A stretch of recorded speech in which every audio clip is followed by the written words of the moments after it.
How do you find your self-worth? Especially when you're used to putting your self-worth on external things like, do you have a boyfriend? Are you a successful basketball player? Are you successful at business? Why aren't you independent from your own husband? Sara Oblak Speicher went through tremendous journeys to find who she was and where she is and the love of herself. Come on this really amazing journey with Sara as she gets really deep into her journey to finding herself.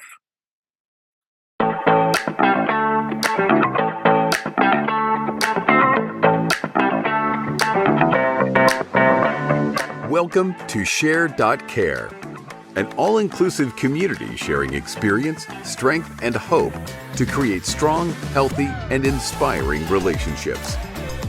Share.care communities work toward every individual feeling safe, valued, and heard, free from the threat of danger, pain, or harm.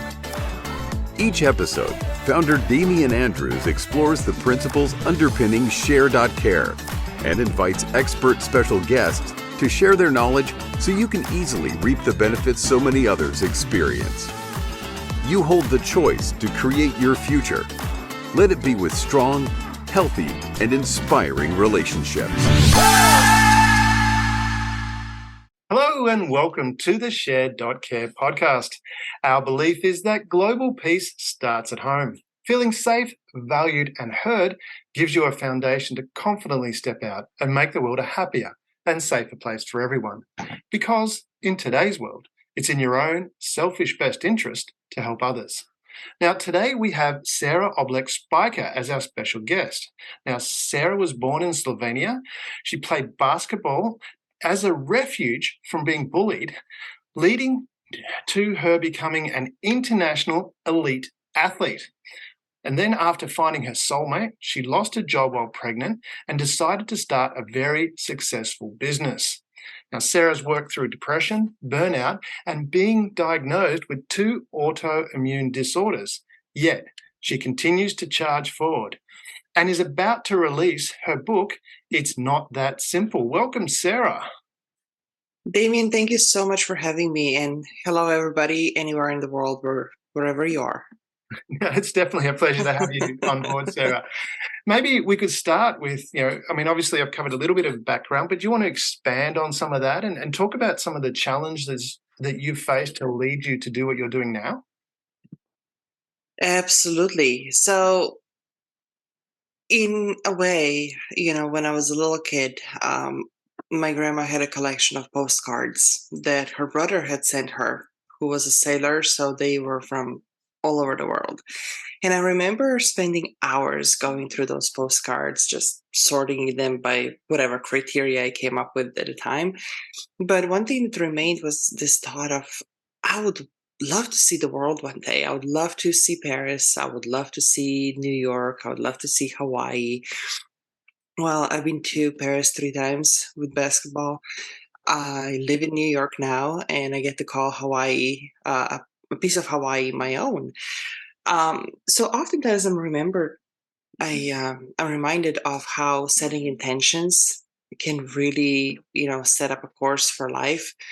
And then sometimes we can set the best intentions and they just don't come true, or they come true in a way that we never intended to. For example, another thing, as a kid, I was thinking about being an architect.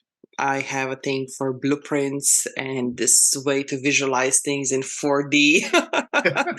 But I was consistently told, like, oh, you're not good in math and you need to be really good at physics. Architecture is not for you. What I get to do now, it's pretty much helping people architect their own lifestyle.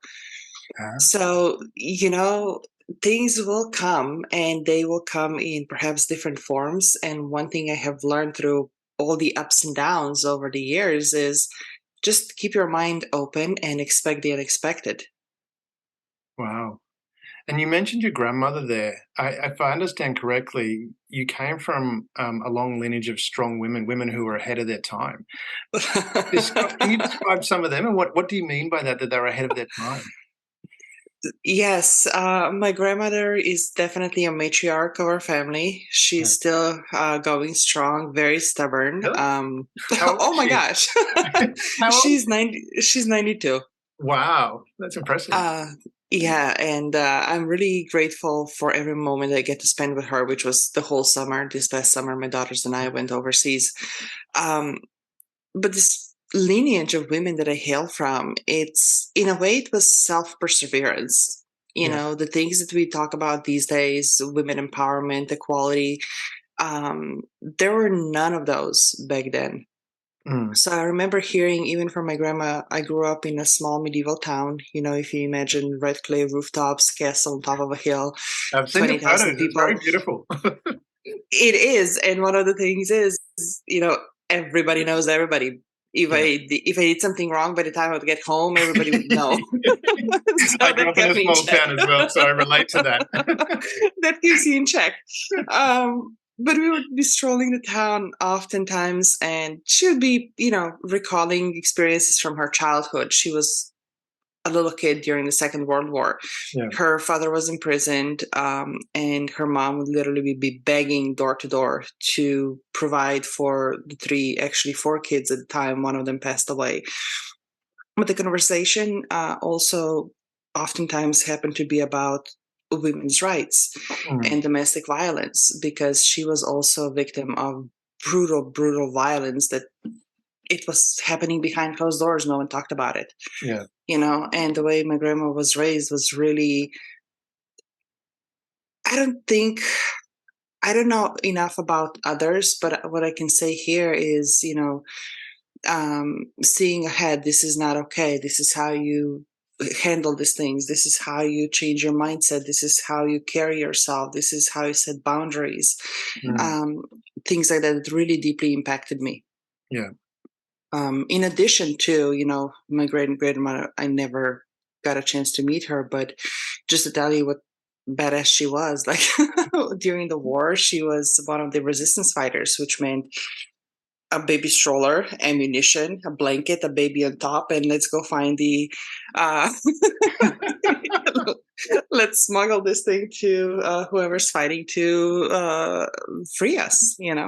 That's pretty impressive. I mean, when you think about, the risks that she must have taken to do that, Yeah. to Yeah. the courage to continue to move forward. I think Yeah. it's hard for us to relate nowadays, because it's a similar sort of thing. My Polish Ukraine background, and my grandparents. So my grandmother was abducted by Nazis when she was walking home at, I think she was 13 or 14, and sent to a labor camp. Your grandmother must have had tremendous courage to actually be out there with that, because if she had got caught, she would have been in a lot of trouble, right? I don't think should survive. Yeah. I do remember my grandma telling, however, when the Nazis imprisoned my great grandfather, Mm. he was sent to a labor camp. The fascists arrested um, her son.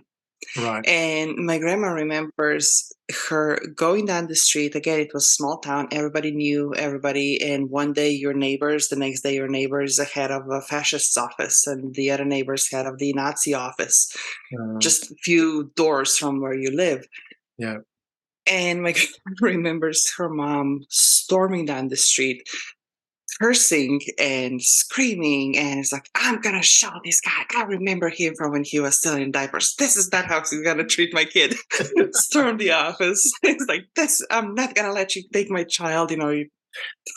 Just fierce, fierce, fierce woman. And the commander at the time, apparently, he was so taken aback. He's like, okay, just whatever, just take him back home and keep him out of trouble.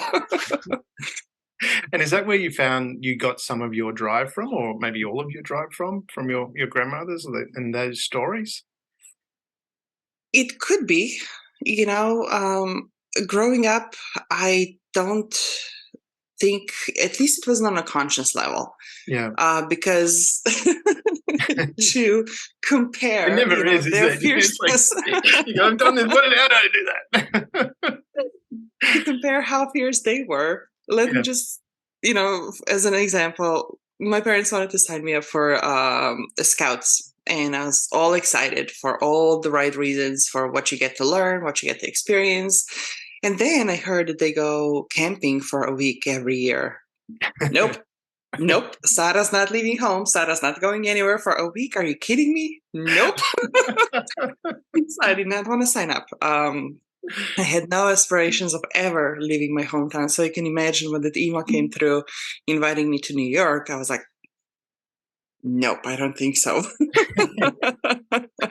But in a way, just like certain things are meant to be, the life will nudge you along the way and the doors will keep opening up. And then it's up to you if you step through them.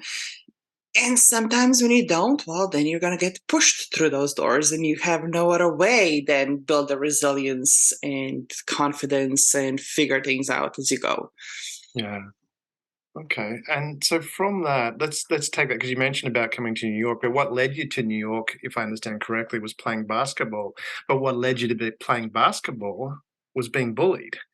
And that's something people experience a lot. I mean, from that side of things, do you want to tell us a little bit about that, how that transition from being bullied to playing basketball occurred? Absolutely. And I didn't even realize that at the beginning because, again, I was a shy kid. Give me a book and a couch and I'm a happy camper. But my mom wouldn't have any of it. She's like, you got to get moving. So my uncles and my dad were heavily involved in karate. So I started karate at first. Okay. But again, What style? I Shotokan. Okay, yeah. Yeah, I've done but I was very myself, so I've just started learning. Really? Yeah, I've always wanted to learn Aikido, and I've just started learning it. I mean, it's interesting. I've studied Taekwondo, Shibukai, a number of other different styles, but yeah, I always wanted to study Aikido, and I've only just recently started, so I've got to start from the beginning. So that's why I was curious as to what style you had studied. I wouldn't take it as far as I studied. It was one very lousy year of my existence. It wasn't your thing, I'm taking it. It was not my thing. And I was so intimidated by, you're there singled out. You're doing katas and everybody's watching you, everybody's listening, and you have to breathe loud. And I'm like, no, this is just not for me. But I started basketball because my classmates at the time went and they're like, come over, it's fun, we're playing, and I was like, okay, fine, I'll show up. There was not much playing. There was a lot of running for the first couple of months and I despised every moment of it. It took months before I was even called to a traveling team. For first game, actually, I was called to join the team because another teammate got sick. So they needed me. It was a very miserable experience. Again, I was like, I will stay in the middle of the court. Don't look at me. Don't pass me the ball. Leave me alone. I have no idea what am I supposed to be doing here. But then something changed when we got a new coach. And we merged two teams, third, fourth grade kids from two schools into one. And I remember coming to practice one day and the coach said something about another teammate of mine, that she's the only one who's capable of doing left-hand layup. And that sparked something in me, this level of competitiveness. Like, I'll show you.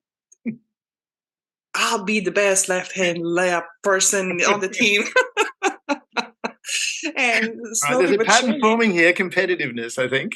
Absolute maddening competitiveness here. And it became fun, and it became just who I was, and it allowed me to just be good at something,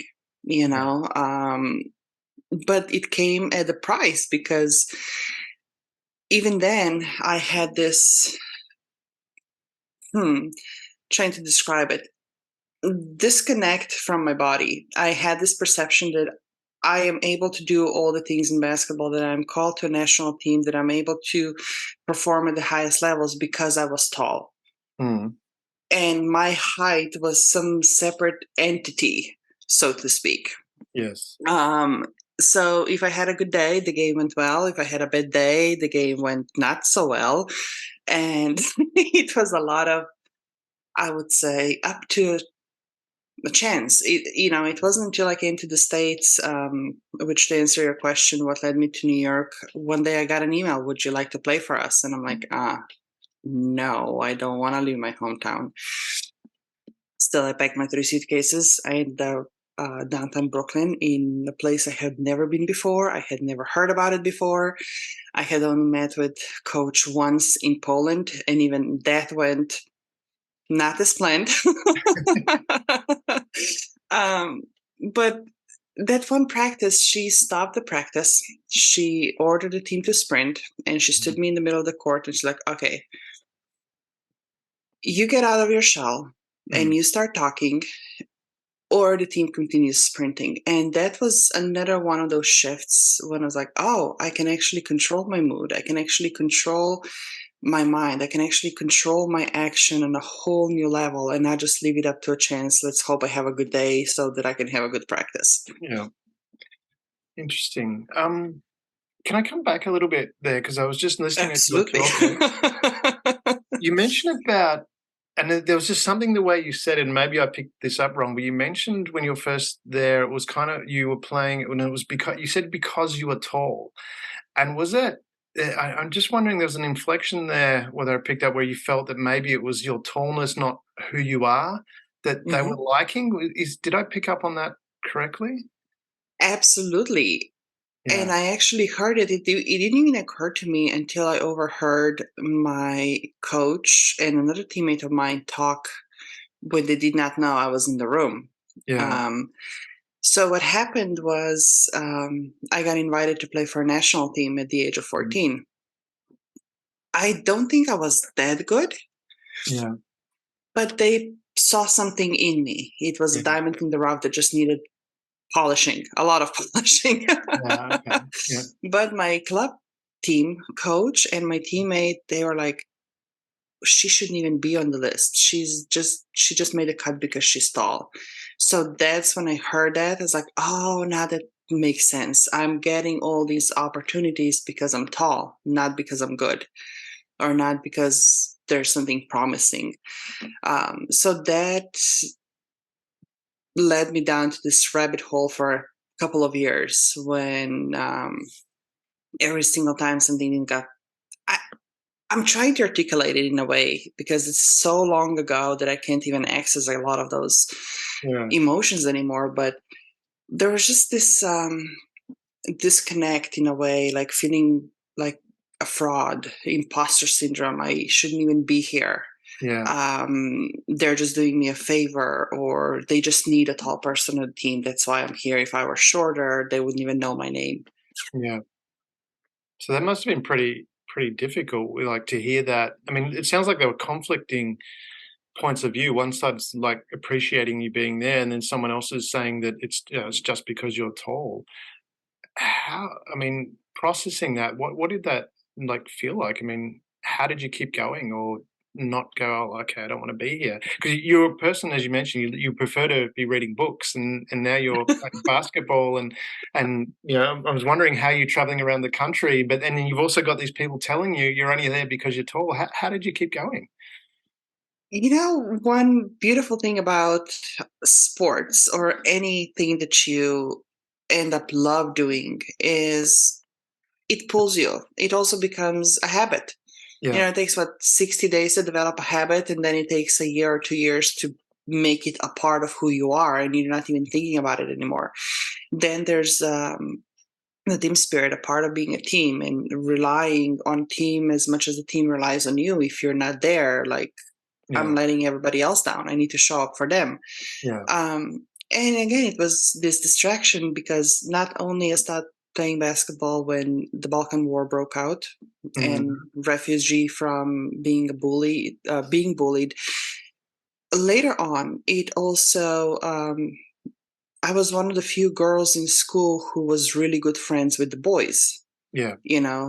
Because of the sports, that's how we connected, and we could chat about anything. We could go out at any time. They saw me as one of them. I don't know now if that was a good or a bad thing. It's always good to make friends.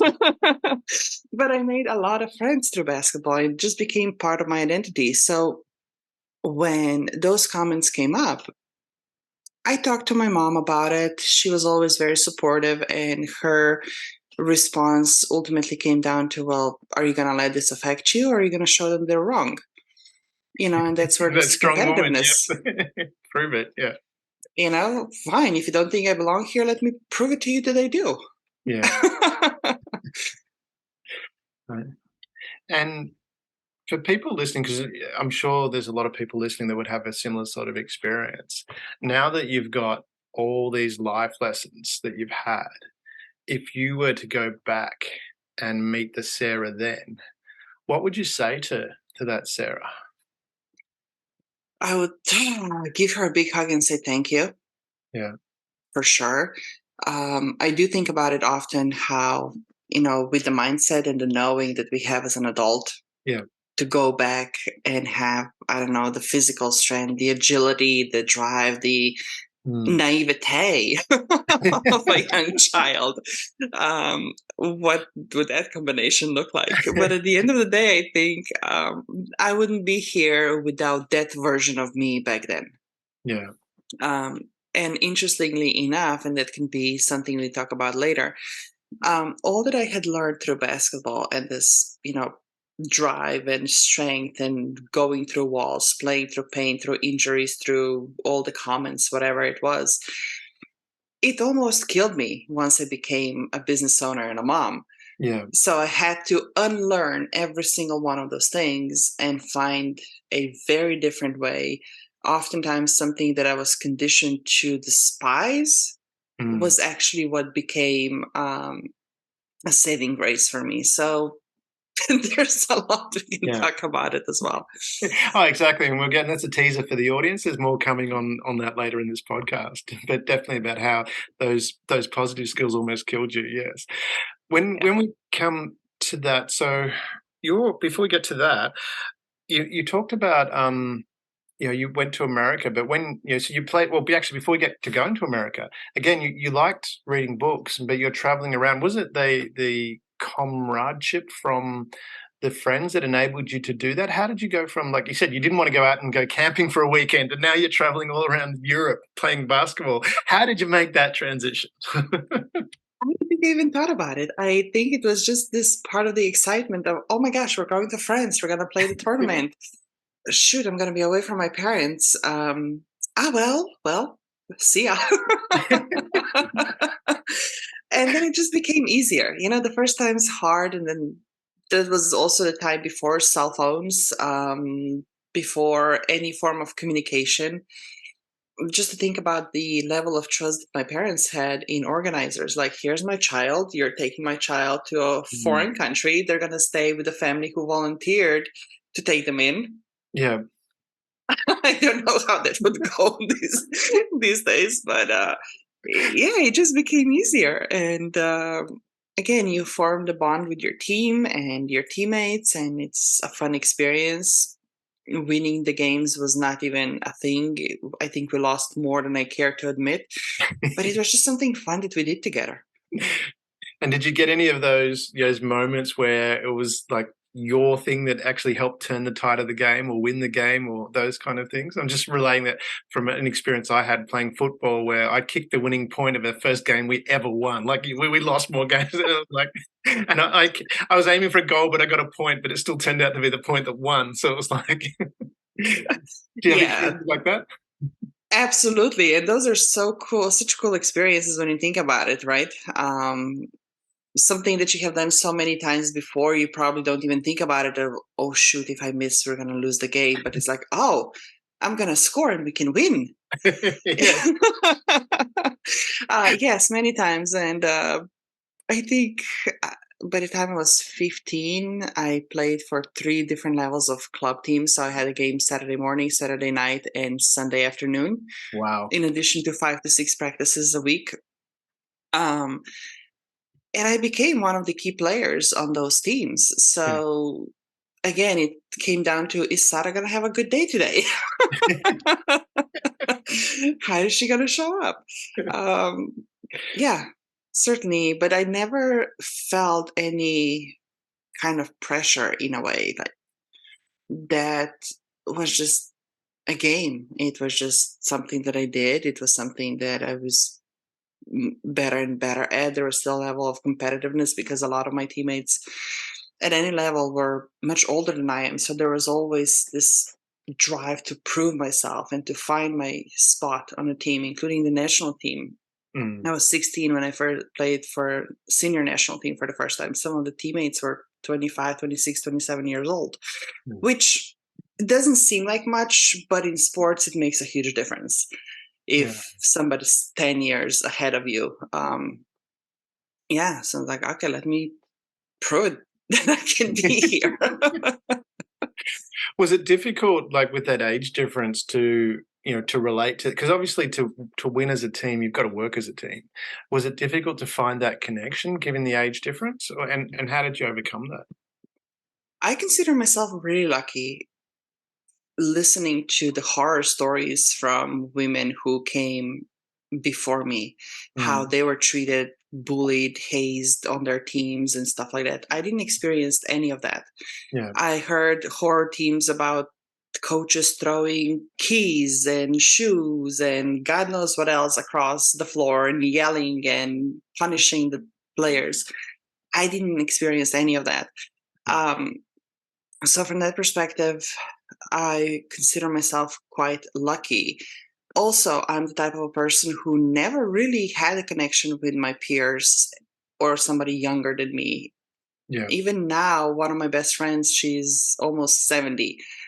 And we talk, the level of conversations we're having, even she would say, I have no idea what chronological age you are, but there's just something more to you. And I'm like, well, thank you.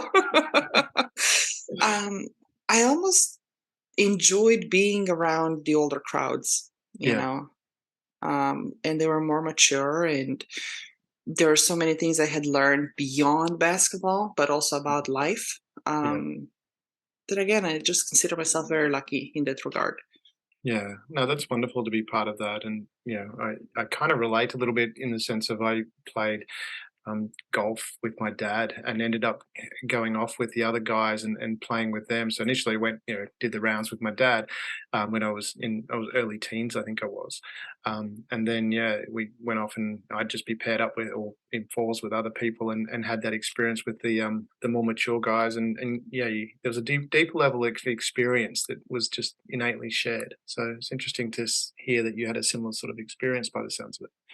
Yeah, and right, the levels of conversation, the perspective that as a young person you perhaps don't even have, but then somebody else presents it to you, like, oh, I never thought about it that way. Yeah, interesting. So with the playing of the basketball, you mentioned earlier you got the email to go and play in the United States. Now, and if I understand correctly, as much as you are now a citizen of the United States, your first experience in the United States wasn't that great. You wanted Correct. to leave, come home, and if I read my notes correctly, you were going to study journalism. Is that right? Tell us about that. What happened? What went wrong? I think everything lined up exactly the way it's supposed to. You know how there's this thing in today's society when at the age of 14, you're supposed to decide what you would be doing for the rest of your life so you can apply for the right high school and then the right college to get on that path. I had no idea what I wanted to do. Yeah. So the one feedback I kept receiving was, your writing is so great and you ask such great questions. You should pursue journalism. Yeah. And I thought, okay, makes sense, because I can then explore what interests me and write about and report about anything and all things. Yes. But there was also this thing in my country where, and I guess that was a blessing just as much as it was a curse. Once I came to the States, everything is like convoluted. You are a student athlete and the whole identity revolves around being an athlete. Yeah. Overseas, it was like, okay, sport was just one thing of what I do, but it was not who I was, not entirely. But that made it a lot harder to combine university studies with sports, because there was still this thing when professors would say, I don't give three dots about your sports. We have a lesson, lecture, whatever scheduled. Yeah. If you miss, you're failing. Yeah. Your coaches, on the other hand, in the athletic arena, is like, if you don't show up for practice, you're not devoted enough. That means you're off the team. So, what do you do? And I have seen too many players drop out of college to pursue sports. Yeah.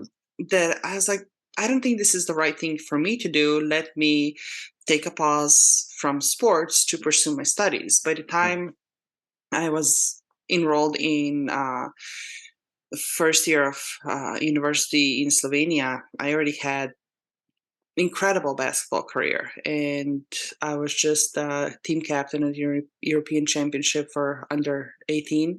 And I was like, this is it. I'm done with basketball. I'm done with drama. I'm done with all this stuff. I was injured. I escaped back surgery by this much, in a lot of pain, recurring pain. I was like, I'm done. My body's falling apart. Let me focus on studies. Yeah.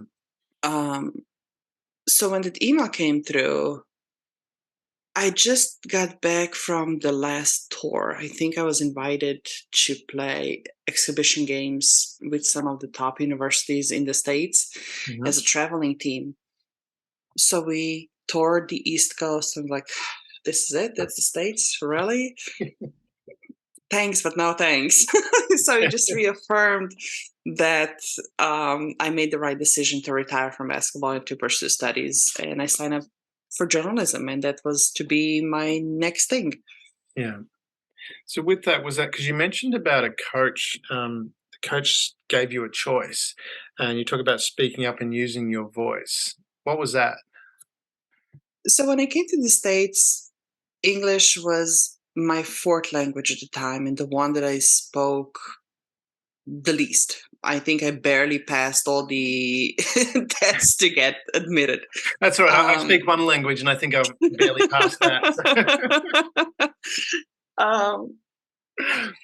So, even when I said earlier how the meeting in Poland to meet my coach went very poorly, I misinterpreted the email. She wanted me to come to practice. I thought we're just going to have dinner. So she came to pick me up at the hotel, and I was all dressed up. And she's like, we're going to the gym. I was like, oh, are we? And then the exams, I misinterpreted the email when it was very clearly stated by the end of June, send us our transcripts, or beginning of July, so we can start the process of enrolling you into the second year of university in the States. Yeah. I thought, I don't have to finish my exams. I can take a break from whatever April on and just wing it, and I'll start all over again in the States. So it wasn't until like 2 weeks before the exam started. It was like, now you actually have to study for, I don't know, like 8 exams, and you have 2 weeks, and you have one chance to pass them all. Otherwise, you're done. I'm like, oh, shoot. Okay. But lots of coffee by the sounds of it. And again, one of the things that you can mess it up as much as you want to. When something is meant to be, it will be. On the other hand, you can try as much as you want to. If it's not meant to be, it's not going to happen. Yeah. But to go back to actually answering your question. So when I came to the States and I was practicing, I was still very shy. Again, remember, if Sara has a good day, the game goes well. If no, well. My coach wouldn't have any of that. When you step on a court, you are the version of you that the team needs, not who you think you're comfortable with off the court. Yeah. So for me, English being a fourth language, being very shy, still dealing with the complex of I'm just here because of my height and nothing else. There was definitely a lot to process. And that was one of the first things that really nudged me into more conscious awareness and the first level of mindset work. You get to control your thoughts, and you get to control your attitude, and you get to control how you show up and how you communicate, and you take the ownership. It doesn't matter if you're a freshman on a team or a senior on a team, you're part of the team needs you. Let's go. So was that your like awakening to what would be, we call it emotional intelligence in that way that you control your emotions, not your emotions control you? Exactly, definitely, yeah.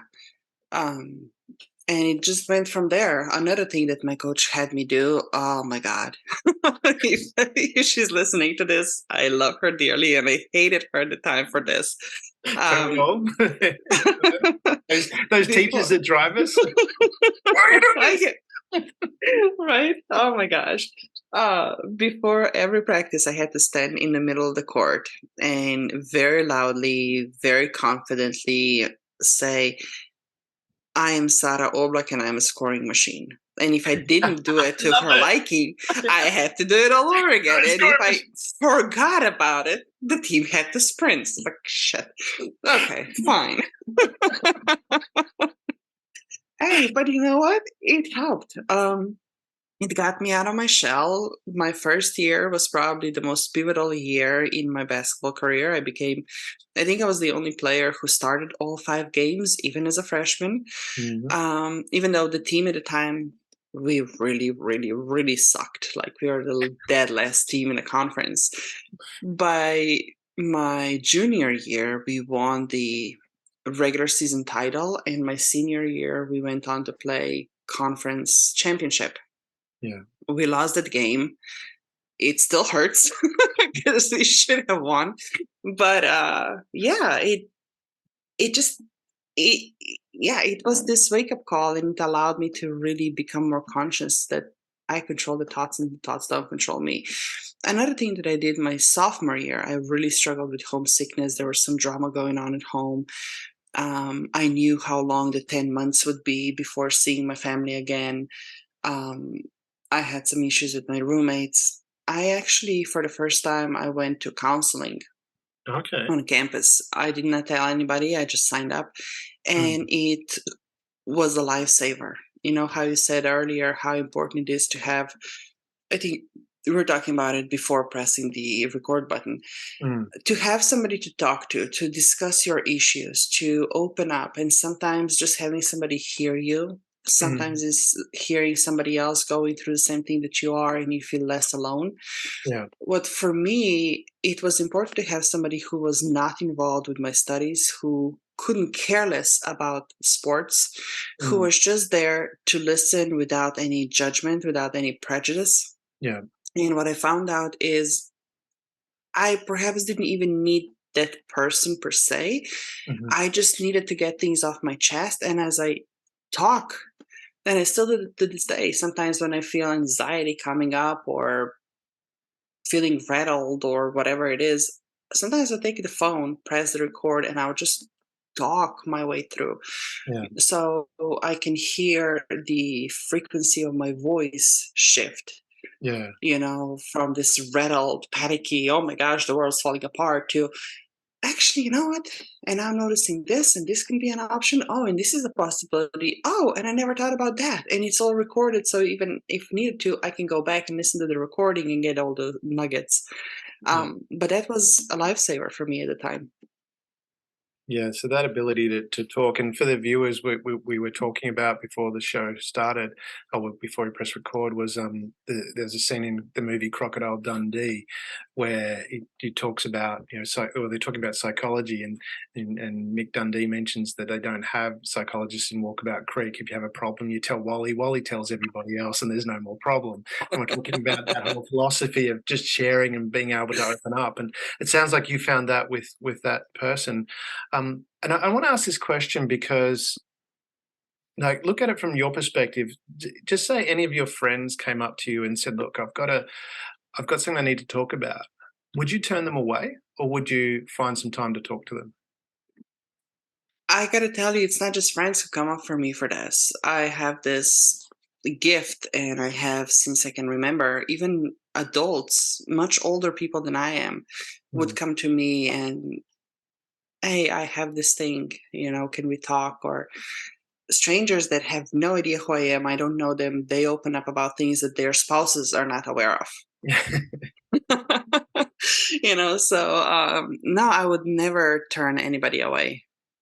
Yeah, the reason I asked that, and I've asked that of a few guests, is because, and I want to make it clear to listeners as well, if you do have a problem and there's something you need to talk about, even as Sarah said, you can go and talk to somebody. There'll be somebody that will listen, and you can open up Yeah. about it. And I think that's important to recognize. Yeah. In fact, a friend of mine, actually, Dr. Robin Odegaard, she did this thing for quite some time when she went to a park, cafeteria, whatever, and she had a piece of paper. It's like, here to listen. And she sat down, put it there, and it was just like, if you need to talk, I'm here. And she shared how surprised people were and how many actually took her up for the offer and said at the end, I had no idea how much I needed to get this off the chest. Even if it was to a complete stranger who had no idea about who they were, what was going on in their lives, just get it off their chest was so profound. Yeah, and that's what I really find, that we need more of conversation about that, because I think, if we can go too far the other way and think that people don't want to listen. But I think there's an innate goodness in most people that want to listen, that want to help, and want to share. I mean, you just have to look at any crisis and how many people come from all over the place to help other total strangers. I think there's an innate goodness, and I think it's important for us to talk about that, and remind people that, if you do have a problem, feel free to talk. Call Sarah up; she'll listen. I do want to offer one thing though. There's a difference between sharing Mm, and getting things off the chest with the intention of processing and yeah, dissolving yeah, versus, I would say, trauma bonding, which sounds a little harsh, yeah. or even saying something with the intention of just repeating the story over and over and over and over and over again, and then just reinforcing that victim mindset. Yes, definitely. So for anybody listening here, just be mindful, and your body's going to tell you when you're sharing something, if it feels lighter and if it brings relief and it feels warm and fuzzy. I would offer that you are on the right path to dissolving this thing. Yeah. But if it feels heavy and dark and damp and all the other stuff, chances are there's either not your story or not your truth, or something that you're outgrowing that is nudging you to, hey, come on, let's start doing the work with this thing because it doesn't belong in your space anymore. So just be mindful of that. That's actually really profound. I haven't heard it put that way before, and I've noticed that when you can hear when people are talking, that there's some people that there is this hurt, that's actually the hurt is building up because they're not processing in a way that's helpful for them. But that's a really profound way of putting it.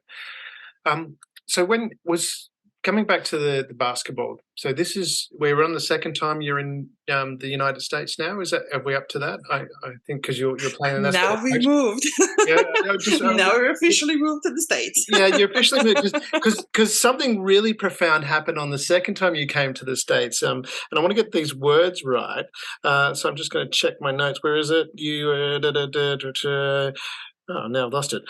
You met a man you were not supposed to meet. Now, you didn't elaborate on that story. I want to hear that story. You met a man you're not supposed to meet. Come on, tell us that story, please. All right, sit down, get comfy. Just kidding. Remember when I mentioned earlier the things that are meant to be are going to happen even if you mess up royally?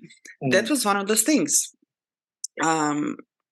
As a teenager, one of the other ways that I would measure my self-worth and worthiness was whether or not I had a boyfriend. And because I hadn't have any, I was like, well, there's something deeply wrong with me.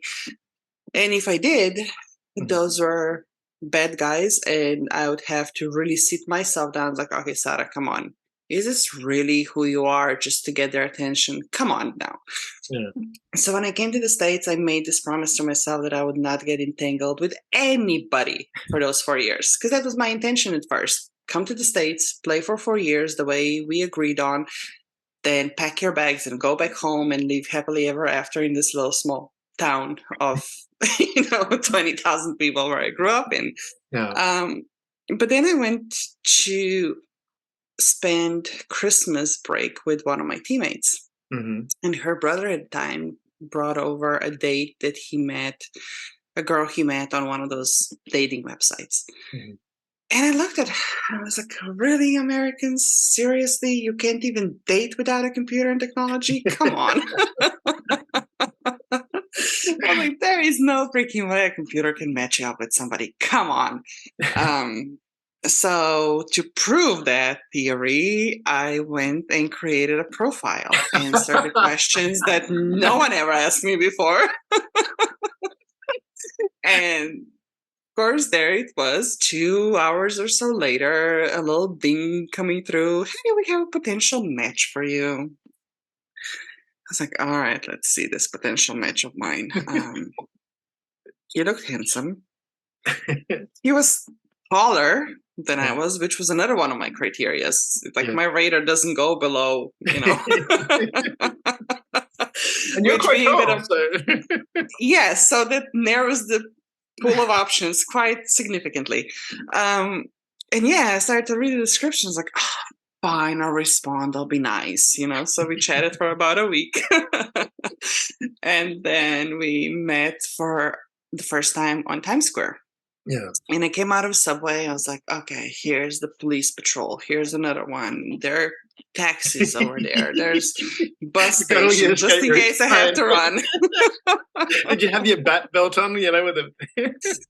Not quite, but the wardrobe I was wearing was not even mine. My teammates borrowed me their best pieces, jeans, boots, you name it.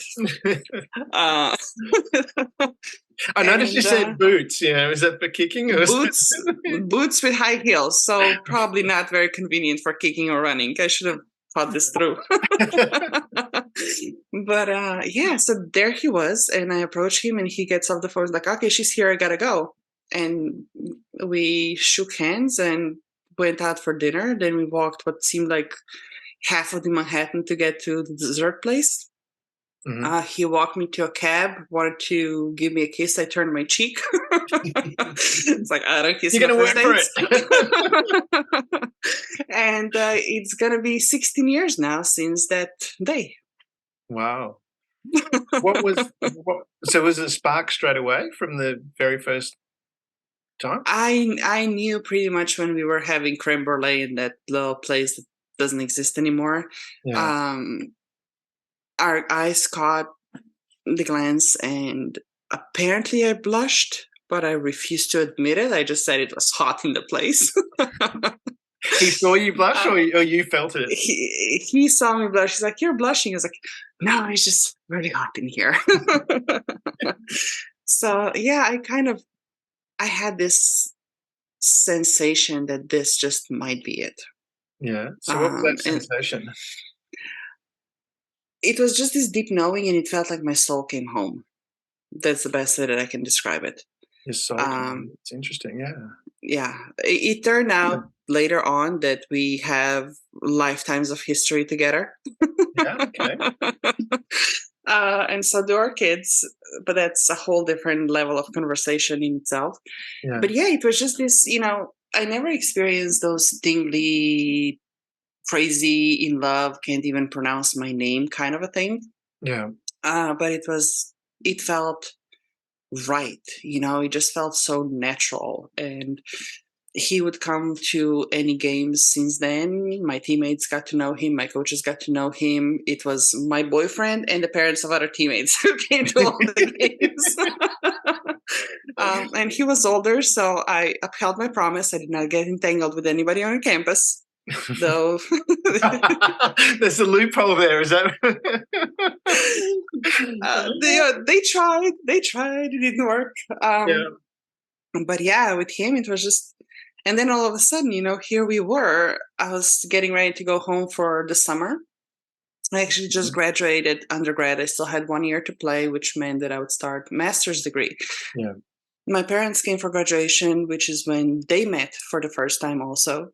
And as every other summer, I was getting ready to go home. And for the first time, I did not want to go. I was like, what's going on here? It was just so weird. He came to visit later in the summer. And that's when, according to him, that's when he knew that this was it. Yeah. when he came to, first we met in Germany and then we came to Slovenia. And he's like, yeah, I knew pretty much then that was it, that you were the one.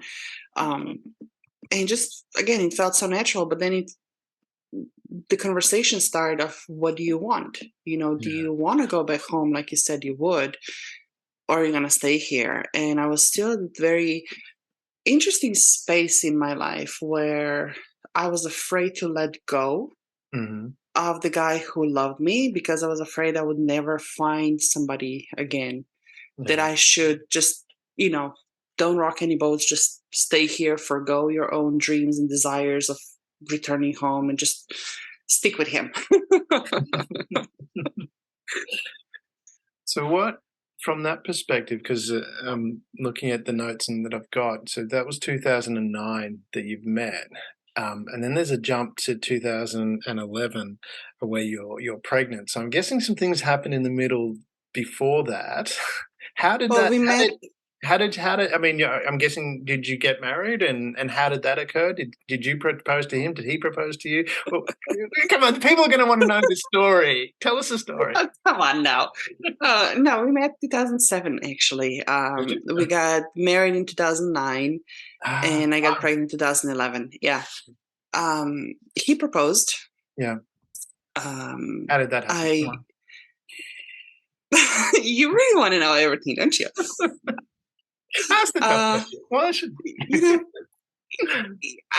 the first hint came through when my best friend at the time was in town, my former teammate, and she took me to a jewelry store to look for a gift for her mom. And all of a sudden she's like, oh, since we're here, let's just get our rings measured just out of curiosity. Have you ever done that before? And I'm like,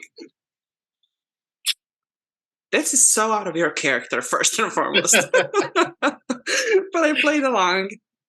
And then another hint dropped when he asked, very casually during one of the jewelry commercials on TV, is like, by the way, what kind of rings do you like? And I'm like, that's so American. We Europeans, the strong, fierce, independent women of Slovenia, we don't need engagement rings. You don't need to bribe us with shiny objects. I had no idea what I liked, so I came up with something. Well, the ring ended up being anything but that thing.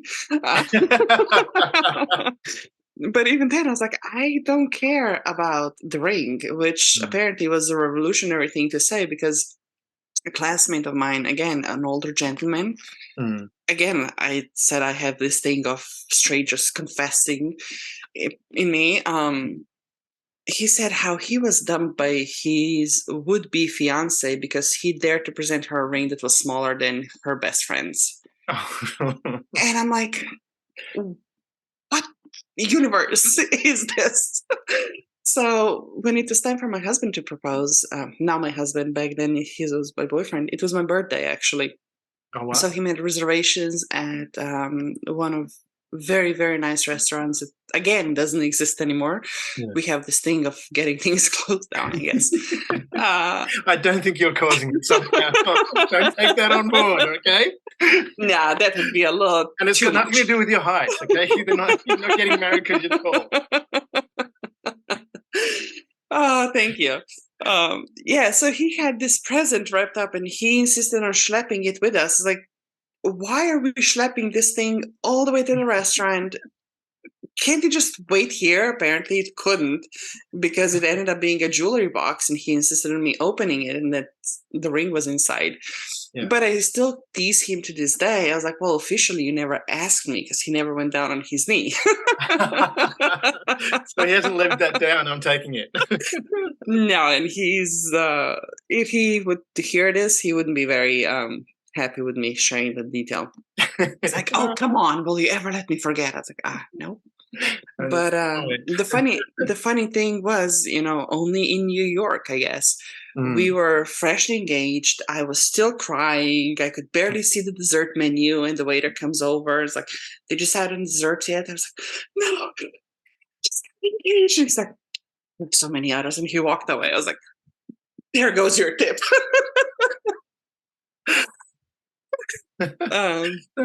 But yeah, it's I was done playing basketball at the time. Yeah. So I still had a year and a half of master's degree left, but I was working at the university. So I remember just sharing with my teammate that we got engaged, and by the time I got to school, everybody in the office already knew. It was like, let me see the ring.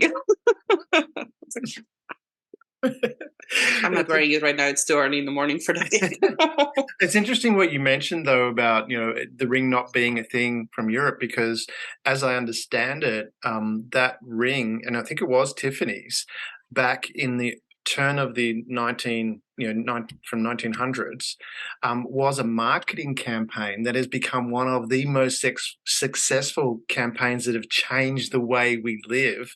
That you give a diamond ring to get engaged, and because that never happened before, this marketing campaign. I think it was the Marketing beers. was, yeah, I think it was the beers who came up with that's right. Yes, it was. yeah. And the diamonds themselves are pretty worthless at the Yeah. time. But Yeah. then there's like, okay, how do we up the price? How do we up the sales? We got to come up with something. And I think they started through Hollywood movies, speaking of product placements. Yeah. It's like, let's just put that into a nice plot there, romanticize this whole thing a little bit. And I think that's when a lot of conversations, at least from my perspective, when it comes to partnership, start to focus on the wedding itself and not so much on the marriage. Yeah. Even in my experience, no one ever asked me what kind of marriage was I looking for. No one ever asked, like, how did we feel about each other and sharing a life, merging the two cultures, what would you do?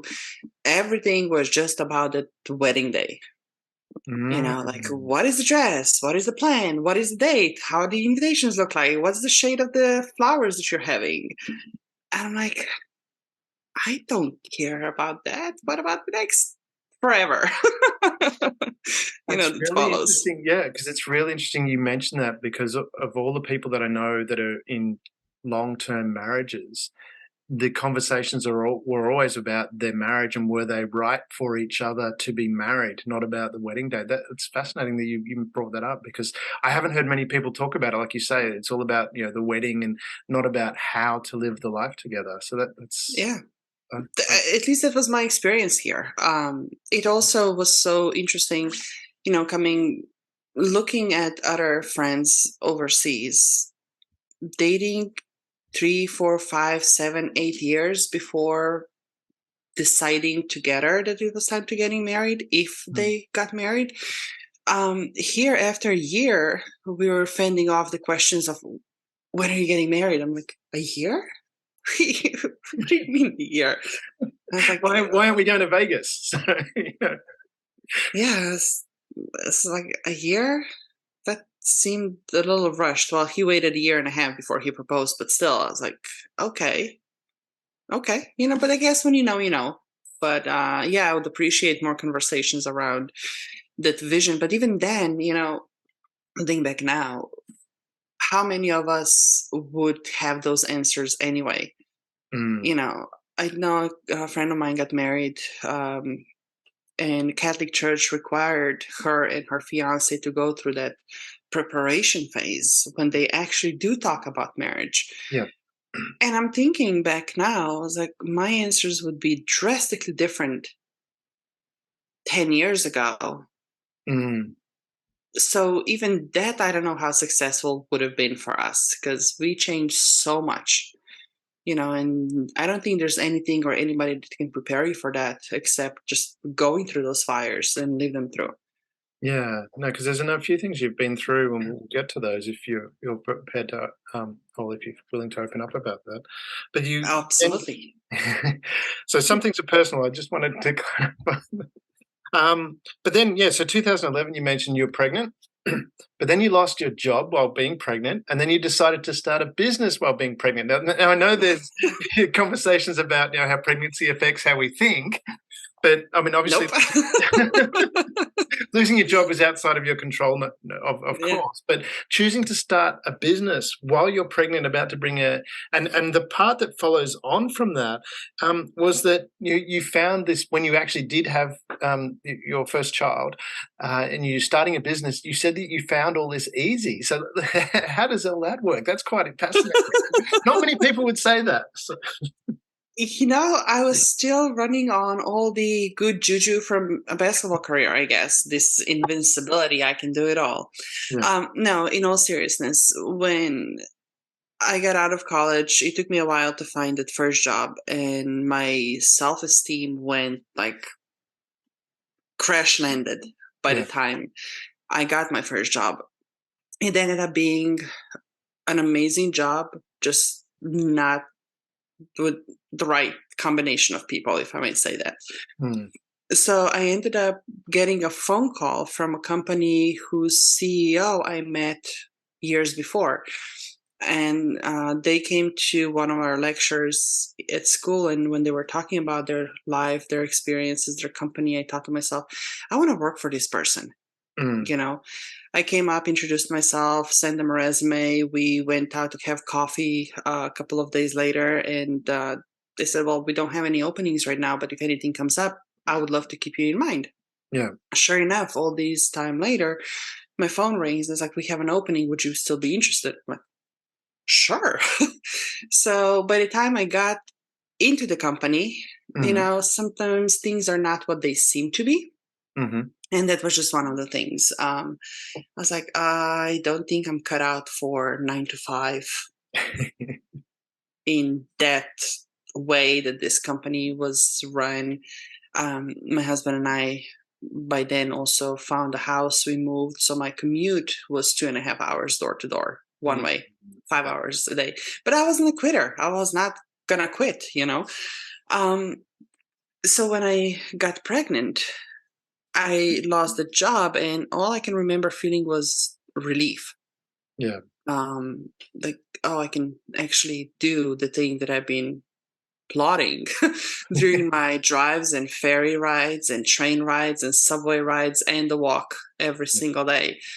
Funny enough, the person that I kind of connected with on all those during my commute was an older gentleman, and he kept telling me that there's no way to do a business that way because businesses just don't run in a way you envision it to run. Yeah. I was like, well, I want to be able to work from home. I want to be in control of my time. I want to be able to work from anywhere. But here's a little detail that I didn't mention. I come from Slovenia. I come from Europe. We do maternity leave very differently than what it's here in the States. Yeah. So the company that I got fired from, I think they offered maybe 12 unpaid weeks, and that was it. And I was like, where's my baby supposed to go? Yeah.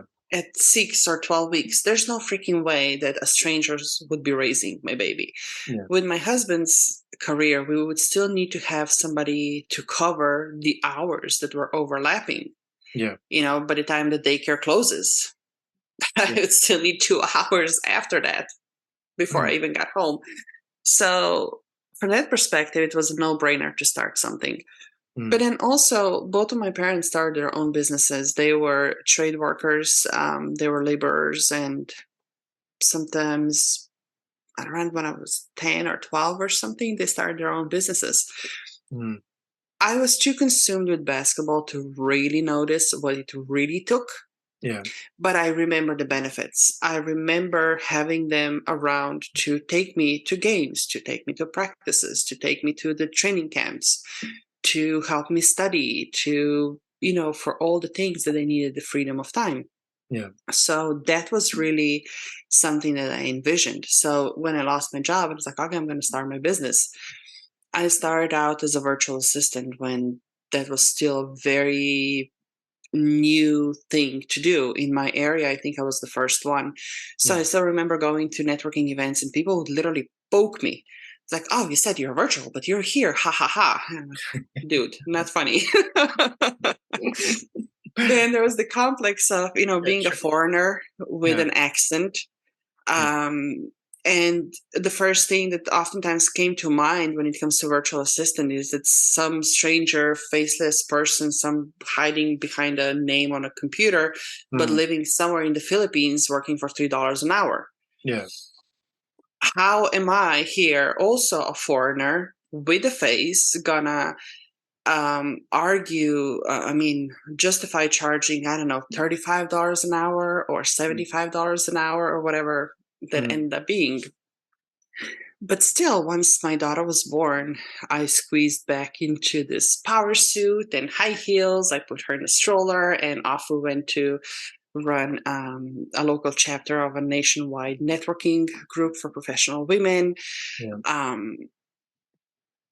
I was rocking and rolling, and the clients were coming in, the sales were easy, my team was growing. But one thing I did not do, I had no concept of what else was going on out there. I was in my little bubble, celebrating every single little thing that came our way, and I never compared myself to anybody else.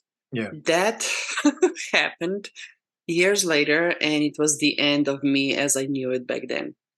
Trying to keep up with the Joneses of the internet and the $0 to $1 million in 3 nights and overnight successes, kind of.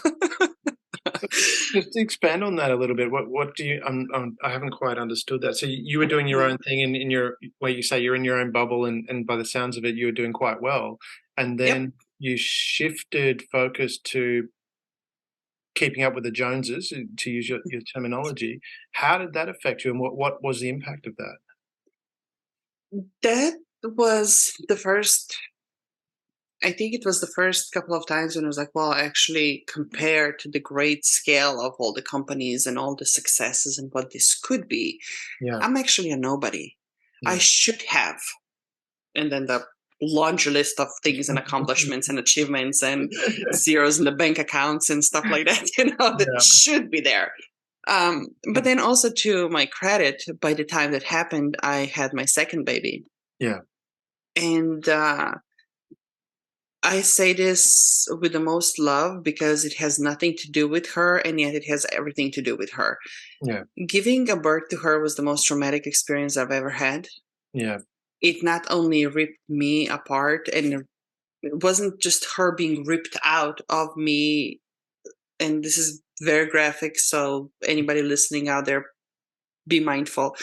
In order to accommodate my doctor's holiday schedule, I agreed to a scheduled C-section despite my gut feeling and better judgment.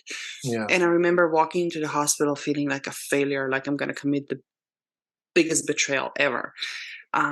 Sure enough, that's exactly how I felt on that operating table. The physical pain was enormous. Something with the cocktail of the medicine was not working. I felt I was breaking backwards. I was crying in sheer pain. And what was supposed to be the best and brightest and the most joyful moment of bringing my daughter into the world ended up being, actually, the best way I can describe it is my body and soul being torn apart. It put me down on the path of depression. Trying to work through that, I completely burnt out. And being strong, independent woman, 1 trip to ER was not enough to get the memo. It took 2-3 trips. And then the dark night of the soul. When there's usually the light at the end of the tunnel, well, there was none. And all the soul nudges that usually guide you to the right path, there was none. So the markers that I could hold on to and use as a guidance were in comparing myself to others who have done what I thought I could be doing or I should be doing.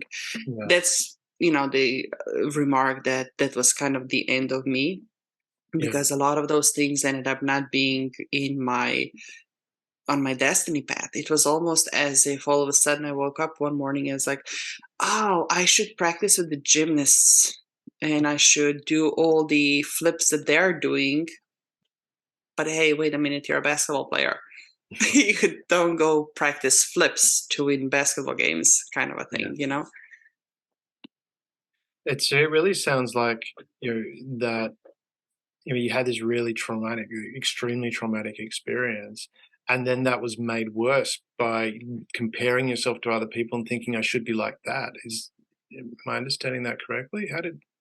Yeah, and that's a lot of things that were driving me were residues from the athletic career. Your self-worth is measured by numbers on a scoreboard, stopwatch. As a business owner, those numbers translate into numbers and zeros in the bank account. Yeah. After giving birth to to my kids, it was also the numbers on the scale. Yeah. And all of a sudden, I never stepped back into my pre-pregnancy body. My hormones were so out of whack that I actually put on 80 pounds. Mm. And the best thing the doctor could say to me was, "Oh, you're tall, you're carrying it well." And I'm like, something's not You want to punch right him? with me. It was her, actually, my Oh, so, third doctor at the time, because the first two didn't make the cut.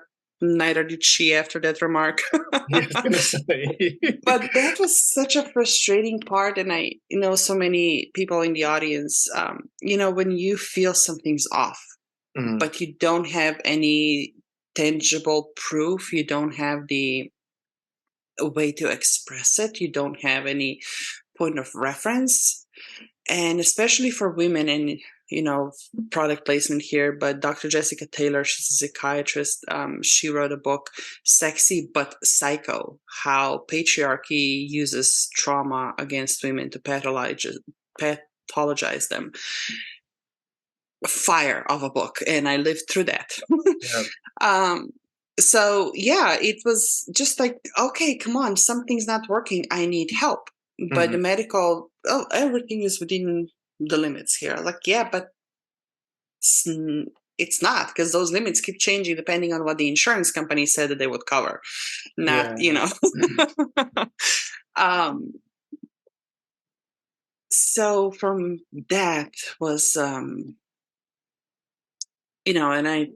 again, when you have this knowing that there's, I guess one way to describe it is, you have this knowing, you have this calling, you feel this nudge every morning that you get up. It's like, well, maybe today is the day when I figure it out. Maybe today is the day when I feel a little bit better. Maybe today is the day when the dam finally opens up. And in that search, you just keep looking for things that work. For me, it started with mindset. Yeah. Again, going through the walls nearly killed me. Okay, what can I do now? I can't ask my husband for, I don't know, I wanted to move to Europe, and he first wanted to, and then he got a promotion and he said no. And then I'm like, okay, shoot, well, I don't have the right to voice my opinion because his career is currently supporting us. He's paying the bills. My business went down the rabbit hole. It's not making the money, and if I'm not making the money, I'm worthless, because of I was supposed to be this independent, fierce, financially savvy woman. And none of that. So what the first step to get out of it was to change my mindset and to find my self-worth unrelated to any tangible accomplishments. And as I was working through that, then it's almost like an upward spiral. It's like, it's the mindset. Oh, now we're talking about the energy. How am I feeling? Where are the gaps and leaks? What am I not aware of on the conscious level? So I started to work with energetic healing, and it worked. There's actually a story for another time, perhaps, but even my daughter felt it. But you just keep on looking, and you keep on looking, and you keep on gathering all the resources and all the knowledge, and you're rearranging the pieces, which I am honored to be able to do with my own clients as well. After they are successful and on paper they have it all, they still feel fragmented because the things that they're here to build are not what exists. Or they have never been done before, or not in a way that works for them, because some of us are unconventional. We just don't fit the mold. We don't fit the 5 steps to framework.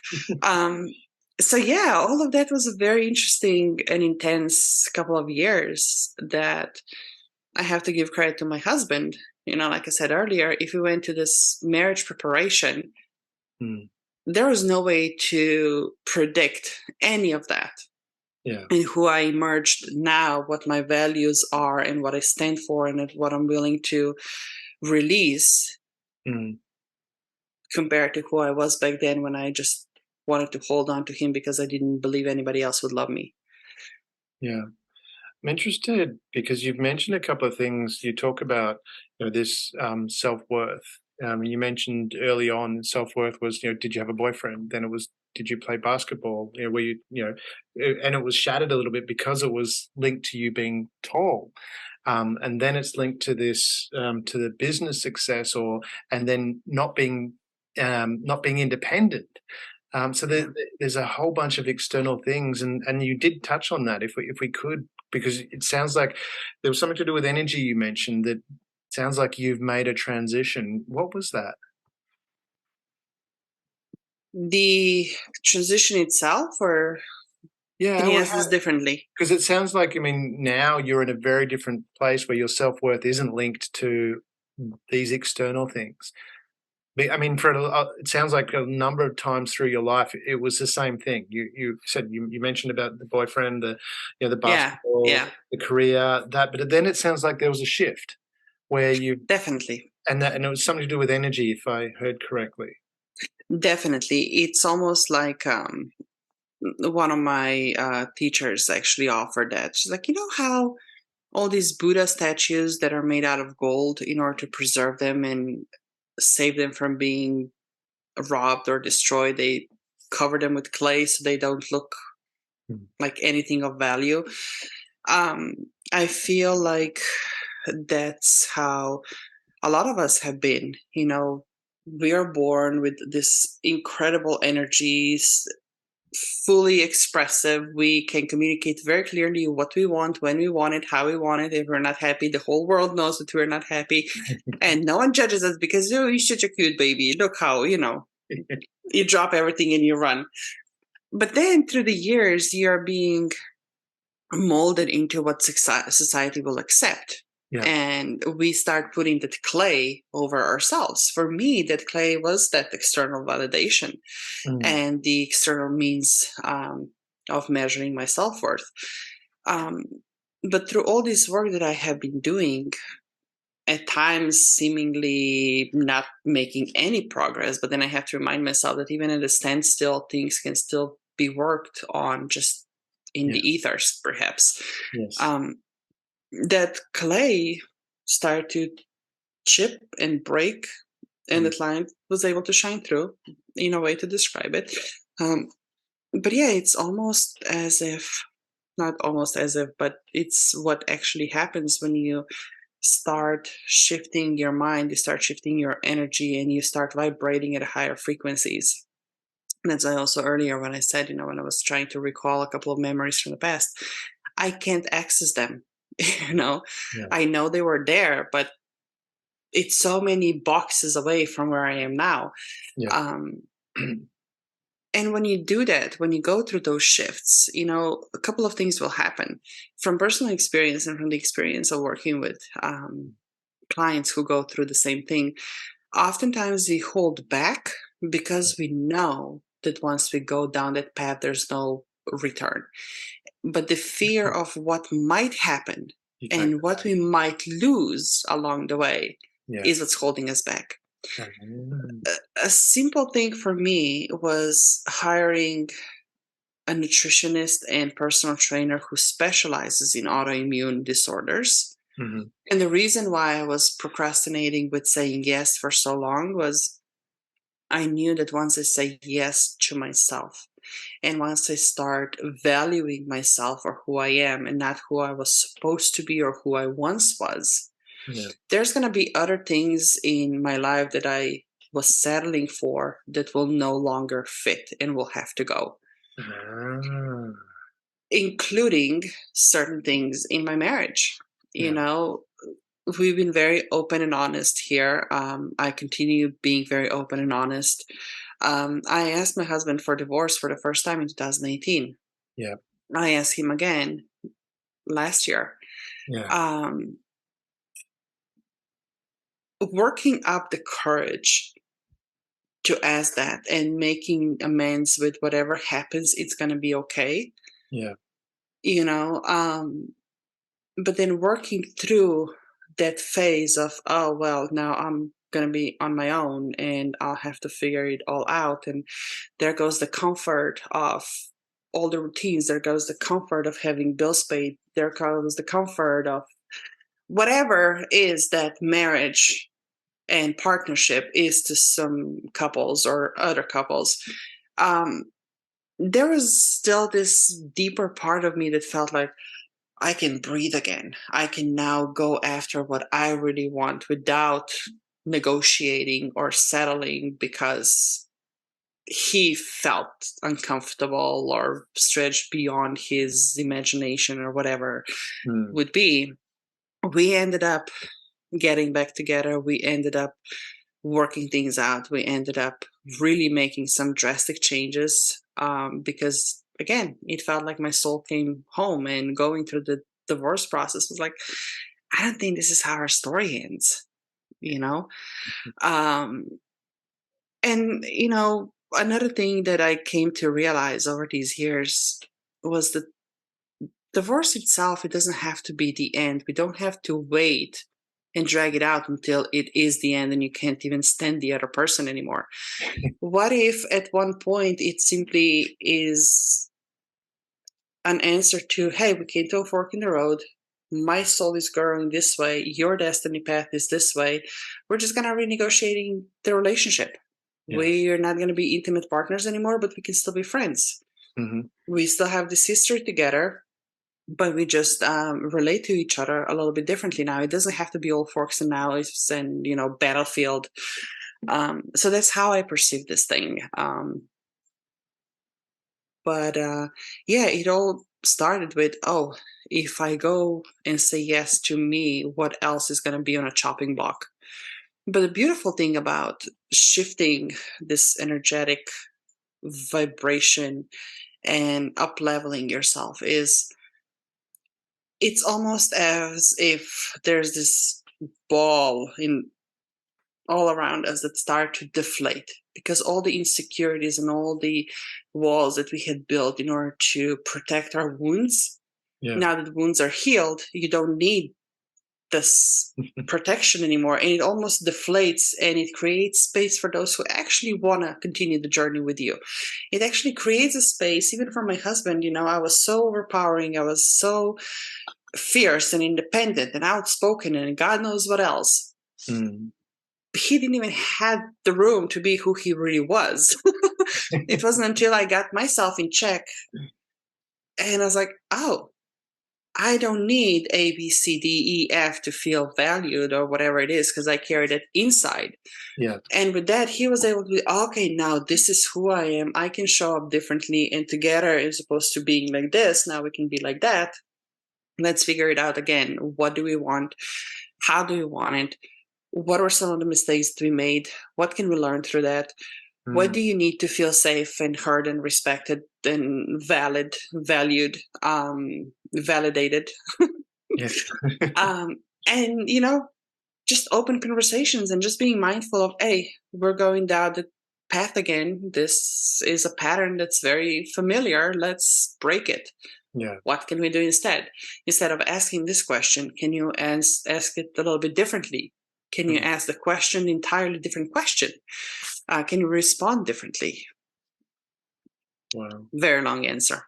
No, I mean, it's an interesting, because you've mentioned there a couple of times as you were talking, you're saying yes to yourself and what was right for you, but that also, you then finished that, or not finished, but elaborated that also gave your husband the opportunity to be himself as well. So it was almost like, sounds like you met at the beginning, because we went back to when you met, and it's like, this is the soulmate connection, and you've elaborated that you've had a history together. I'm taking it you're talking about past life history, if I understand. Yeah. So you've had this long history together, and then in this world here where you met, and it sounds like you felt that initially, you felt that connection, like the pure connection, but then through who you were, or who you both were, you've kind of masked that a little bit and got into the, you know, into a false is not the right word, but you're pretending to be a certain thing to move life forward.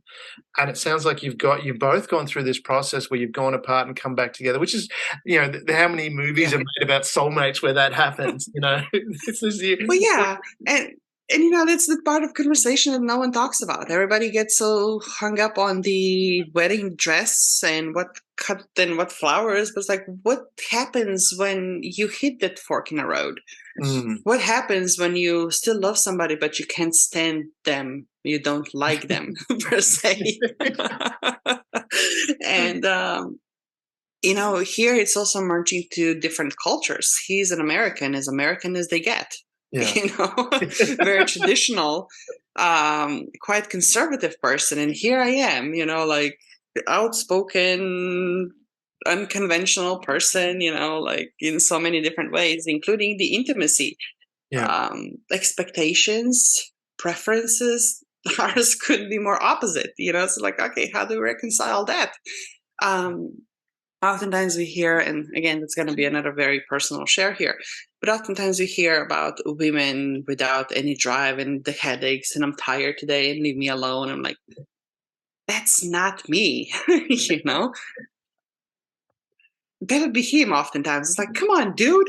And he's like, I'm not a stereotypical guy. I was like, yeah, I noticed that. But, how do you make amends? How do you meet in the middle in a way? When there's what becomes important and what becomes a deal breaker. Yeah.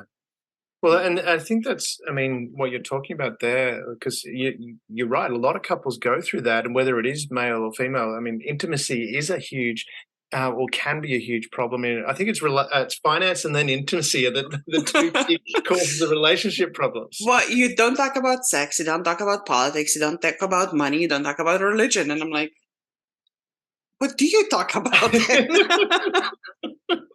Well, that pretty much covers it, doesn't it? Yeah, that's what there is to talk about.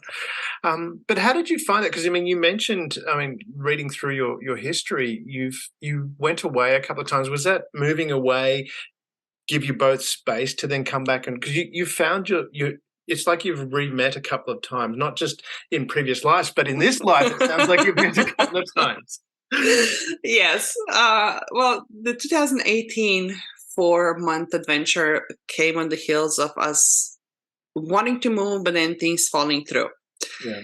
And I remember us talking about the plan and already like envisioning, we could live here, you can move this wall and create this space, and all of a sudden we're not going. And I'm like, well, what do you mean we're not going?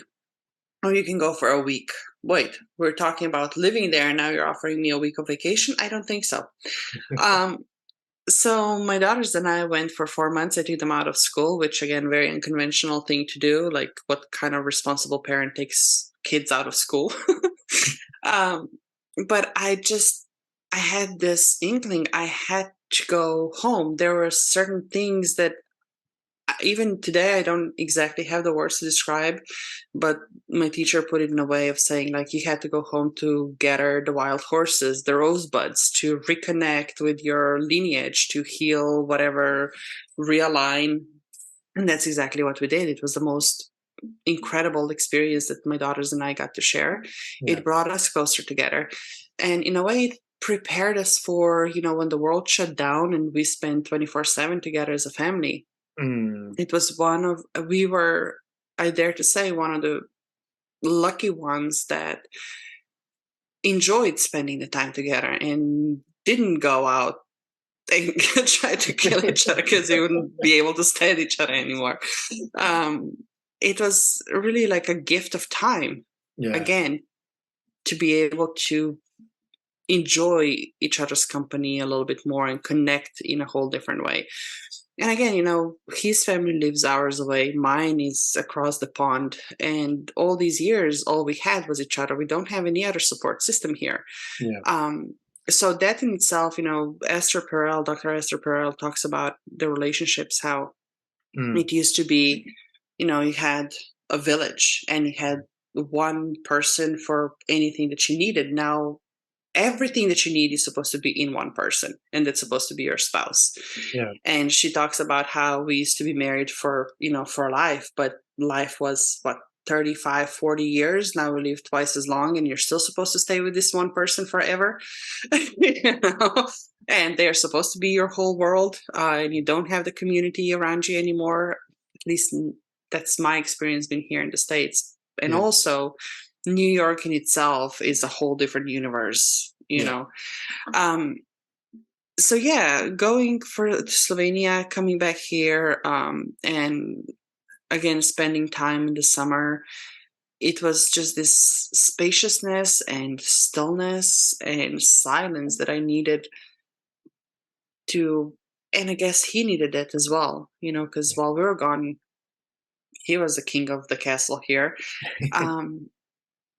Yeah, just to get the sparks again, because even the spark needs space and flame needs oxygen, right, to go. Otherwise, you just stifle anything and it's not working. Yes. Yeah. That's an interesting point. So when you had this space to find it, you both had this space to find yourself. And did he handle not being the king of the castle when you came back? Is that? No, we were talking, in overseas, the girls and I were actually looking for places for us to stay, because I was still on the track of, I'm going to be alone with them, got to figure things out. But we remained in conversations, and we were like, this is just not how we want to live. Like, I knew I overstayed my welcome in the States a couple of years ago. I've been trying to push that aside for the comfort of him, and because the kids have their whole life here. Yeah. But that became, like I say oftentimes, life has a way of showing you and putting you on the right path, whether you want it or not. Yeah. And if you keep ignoring it, well, it's just going to get a little bit more rough to get your attention. Yeah. And that's how I've been feeling and experiencing this thing. I no longer belong here in New York. I no longer belong here in the States. I need to be overseas. Interestingly enough, with the help of natal charts and everything else, the most optimal location for all four of us is overseas. Wow. But what the natal chart says is something very different than what your mind will tell you when you're comfortable in a routine, when you live a life that is the only life you have ever known. Yeah. I packed my 3 suitcases 18 years ago. I can pack probably things into 4.5 now to go back home. I've done that before. My husband hasn't. My kids haven't. So just honoring the fact that they are willing to do this now is huge, because we are actually in the process of packing up and going across the pond. What was the question again? Well, it's just that reunification. Yeah. You've gone apart and come back again, and gone apart and come back again. Yeah. So I can. Yeah, I can't speak for him. What his experience was, but from what he shared with me, it was also like a wake-up call. And isn't it interesting how oftentimes we know that we need a change, we know we need to do something, but we are waiting for that wake-up call, for something drastic to happen to, okay, shoot, I need to do something differently. For me, again, it was those 2 autoimmune disorders. Were like, okay, this is it, this is my body's now. The thing that I felt in my mind in a way, and the soul's nudges, now it became physical. Yeah. Now I need to act. For him, it was like, oh, shoot, I'm going to actually lose my family if I don't do something about it. Yeah. And for me, it was like, I don't know, I want to lose my soulmate. And I don't want to tear the family apart in this way. What can we do? How can we make it work? What are some of the things that I know that I require? What are the things that I can continuously accommodate? And then it was very open and honest conversation. From my perspective, like for the past several years, I was like, okay, I kept putting his career first. Yeah. Fine, great. What do I need now? Yeah. But I never believed in, funny thing, it was, I always heard like, oh, happy wife, happy life. I'm like, yeah, I don't know. There's two in a marriage. True. Yeah. But, people would tell me, oh, if wife isn't happy, everybody's unhappy because the wife carries the household. I'm like, yeah, but my husband's happiness also matters to me, Yeah. and sometimes it's so interesting. And I don't mean to say this in any, what do you want to call this, like superior way. But Mm. when you continuously do the work, sometimes it can be very obvious how certain things can be masked and the smiles on people's faces are fake, Yeah. and how things are just performative. But you Mm. can feel and you can see beyond that. So when I say, my husband's happiness matters to me, what was really hard for me to articulate in a very respectful way to him, and hopefully for him to receive, was I see through that fake smile, you're not happy. Mm. You are going through life and following what you were told is a responsible thing for a father, for a husband, for a provider to do. But it's costing you life, it's costing you health, it's costing you sanity, it's costing you time with your family. Mm. You're not happy because I've seen you happy. I've seen you fulfilled. I've seen you excited. And this is Yeah. not it, Yes. And that's the scary part between, but it's known and it's what am I supposed to do versus, oh, well, then we're going to say, start all over again. We'll take the risk. We'll jump off the ledge and hopefully we'll build a plane on the way down. Wow. That's really, really deep. And I really appreciate that you open up and share that, those stories. And there's a lot more there I'd like to touch on. I mean, from the whole thing from we talking about finances, intimacy and things like that. But I know you've got children waking up soon. So I do want to cover off, some of the things that you're doing now. So maybe we'll book in a part 2 for this and we can continue on. But I do want to talk about, what things that you've moved on from then, because you've co-founded Elite Mystique Agency. Do you want to tell us a little bit about that and how that came into being?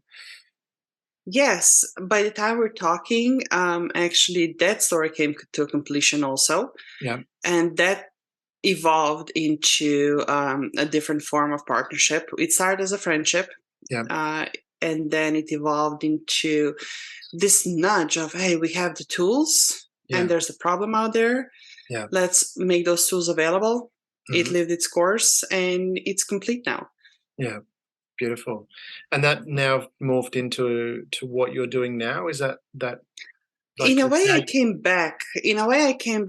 Like I said earlier, I started as a virtual assistant, Yeah. taking things off people's plates. Yeah. That evolved into an agency, and I moved into more of a consulting role because it was very obvious that you can have a full plate of things you want to hand off to somebody else. But when 3/4 of things shouldn't even be on your plate, then you don't have a time issue, then you have a strategy issue. Yeah. And that being my background, I was really quick in connecting those dots. I'm like, oh, this is a sequencing, this is the strategy, this is the framework. Here, off you go. Yeah. But even that hit the wall because you can have all the bullet points, you have all the check boxes, everything you need. Mm. If your mind is not in the right place, you're never gonna see it through. Or if the strategy or whatever it is that you're building is out of the alignment. Mm. There's so many different layers and levels. So I moved into coaching. Yeah. Also on the heels of my own experience. I've been coached since, like I said, ever since I started to play sports, there was a coach in my life. Yeah. I had no idea there's such thing as business coaching. I had no idea there's such thing as life coaching back then, but life coaching apparently was something I've been doing since the age of 12. My coaches would come over and I was like, why are you talking to me? You're my athletic coach. Yeah, Anyway, so what I do now, it just evolved from where it started. It just became deeper and broader in a way. Yeah. So after Elite Mystique Agency, I am a whole different person than I was a couple of years ago, and the services really just got incredibly upgraded, Yeah. so to speak. So I got back to what I did before in just a more refined way than before. Yeah. And the programs, because you offer a program called Unrelatable to Unstoppable and your Extraordinary Expansion. Do you want to tell us a bit about those two programs?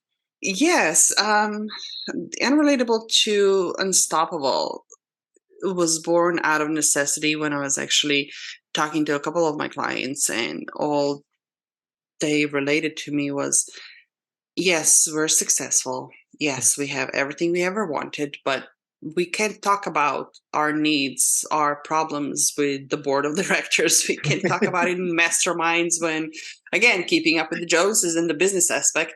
We Yeah. can talk about it with friends because they already are envious of the fact that they had all that they think that they have. Yeah. Family members, there's a whole new layer when it comes to talking about family and success and money and all the things you're not supposed to talk about. Yeah. So where do you go? Yes.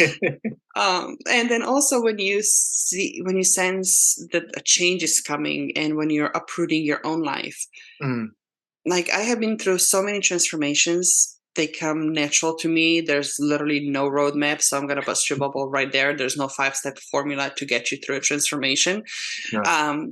But there is something to be said about having the safe space and having the framework and being asked questions and being offered a different perspective, being offered a different, for you to expand your awareness. And again, expect the unexpected. Can you see the thing that happened not to you, but as a gift for you, and now how it can happen through you? Yeah. And then just all the quirks and all the flames that the world told you to put aside because they're too much or they're not enough or whatever, they're weird. Yeah. That's what sets you apart. That's what your gift is. That the thing that comes so natural, so easy to you, it's not something to be just shushed aside, but maybe that is the ticket, for you to get to where you're called to be. So that's the Unrelatable to Unstoppable, and it's offered in a format of a mastermind, micro mastermind. Only 5 seats are available, and you can choose 4-month starter, I guess, and like a whole year. Yeah. And then the other one, Extraordinary Expansion, the way I see it is like, one is to get you to where you like come out of your own bubble. And the other one is like, okay, how do you now harness that? Yeah. And how do you now start creating this intentional way of being and living? And here we're talking about business, we're talking about life, we're talking about home, we're talking about relationships on a whole new level. Yeah. And that is, again, it's like a private work, year long, and it's all inclusive, which means VIP days, it means in-person retreat, it means SOS access to whenever you need me. So yeah, super fun. It sounds like that's a fairly intense growth opportunity. Yes, and I would also offer, like, when you think about a year, you don't know what a year will bring. Maybe that's a year you just need support and accountability in allowing yourself to be still. Yeah. Maybe that's the year. Yes. Maybe that's the year that everything that you knew will fall apart, and at least it's not going to be falling apart and you standing there on your own. Yeah. And sometimes that's exactly what happens before breakthroughs, before those up levelings. There's a breakdown. And when those breakdowns start to happen, oftentimes we go back to the hermit, the crab, the old forms, the old stuff, and we're just prolonging the transformation that's meant to occur anyway because we get scared. It's like, oh, shoot, now what? As opposed to, oh, fine, sure, great, things are falling apart, I'm up leveling, yay. That's usually the way, isn't it? That you go through this trauma and that helps you move to a whole different level. What's the best way for people to reach you? To get in contact with you? Make Your Life Your Legacy is the website. It's also the podcast. I literally live on LinkedIn. You can find me under Sara Oblak Speicher. You can find me on Facebook. Reach out and let's either have a conversation or check out the website. There's a lot of free resources. On LinkedIn, I think I have like 200 something articles published on all different topics to help you. So you'll find me. There's lots there to digest, definitely. Definitely. And we'll include all those details in the show notes as well, so you can reach Sara through that. Okay, I do know you have some children waking up very soon. So I can actually see the sun coming up in your head. Yeah. Well, this is actually that's not even the earliest I got up for an interview. The earliest was 4 a.m. Wow. And it was right before I gave birth, so I was very short breath. It's like wow. But yeah, I tend to get up also when I travel. I travel a lot, but if I have standing appointment either with my clients or with my own mentors, I try to honor those times. 2:30 in the morning were the calls, 3:00 in the morning, midnight, time is just an illusion. Well, that is, it depends on where it is. All right. Before we go though, can you give our audience one or two or a couple, well, couples too, but what are your key wisdoms, whether that's one or several? What are your key wisdoms you would pass to our audience? Wow. That's a whole 3 hours that we can continue this conversation. We're going to in a nutshell. We'll do that in the second part. We'll go through them in detail. They all keep changing. I can't come up with just one. So I guess that in itself would be a wisdom that things do change. You change. Everything changes. It's the only constant in life. So don't be afraid of it. Even when things, and especially when they just don't make sense, or you're becoming somebody you said you would never become, why not? Just examine, just make sure that the values are the ones that are still in alignment. And as we said earlier, you're going to feel when it feels expansive and light and fuzzy and awesome and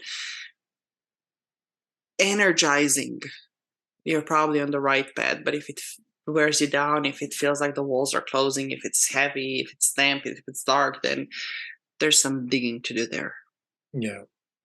Wow, very, very profound that is. That's Sara. I really, really appreciate you opening up the way you did, because you shared some very deep vulnerabilities, and it's been such a pleasure having you on the show. Hopefully we can tee up another time to do a part 2, because there's lots there I'd like to get into. But thank you again for being on the podcast. Damien, thank you so much for having me. It's been a pleasure. Thank you for being part of the Share.care community and helping people around the world prosper. You're creating a bigger pie for everyone to share. The more people contributing to the world being a better place, the better the world becomes, for others and for you.